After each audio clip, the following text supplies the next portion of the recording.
So you heard about Unreal Engine 5. I want to migrate your project from Unreal Engine 4 to Unreal Engine 5. But should you? Migrating should just be one click. But is it really? There are many things that could go wrong. So let's see if migrating your project is the right step for you. So first, let's see how easy or difficult it would be to migrate a simple project. Before migrating, you should always make a backup. If you don't, I'm not responsible for the loss of your game, you getting fired from your job, your spouse leaving you, or your fans taking up a pitchfork and camping in front of your door. Now that you've made a backup, you can convert any Unreal Engine 4 project to Unreal Engine 5, but I suggest upgrading it to Unreal Engine 4.26 first, and then migrating it to Unreal Engine 5. However, if you're watching this from the future, you won't be able to convert Unreal Engine 4.27 to Unreal Engine 5 until the full release in early 2022. So converting your project is quite easy. You just have to open up Unreal Engine 5 and press this button. It will ask you to make a copy. Please do.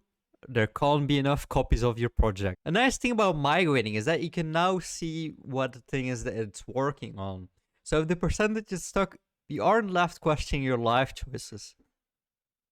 After waiting, you can now see your project and do anything you want in it. If your project just contains a bunch of blueprints or code, it should be hassle-free. However, projects that heavily rely on graphics and actually want to benefit from Unreal Engine 5 will require some manual labor to fix visual glitches, such as the LODs going to Lumen, using Nanite, and so on. Unfortunately, I don't have such a project at my disposal, so all I can say is good luck. A lot of bugs I've seen passing by are originated from the post-processing, so it might be worth having a look there.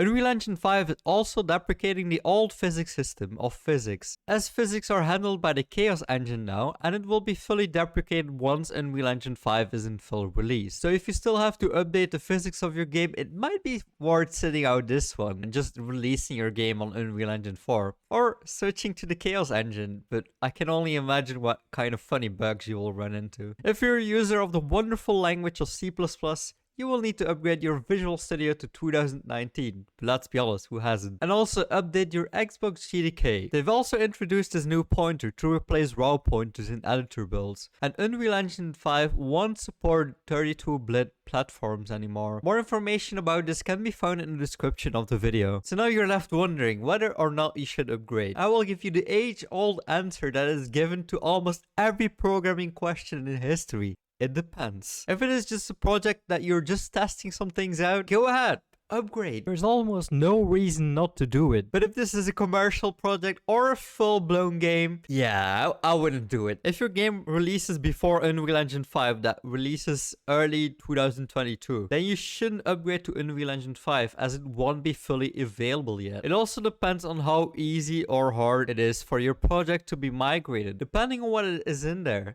It can be quite a headache and time consuming. You can always try upgrading and see how broken things get, but make a backup.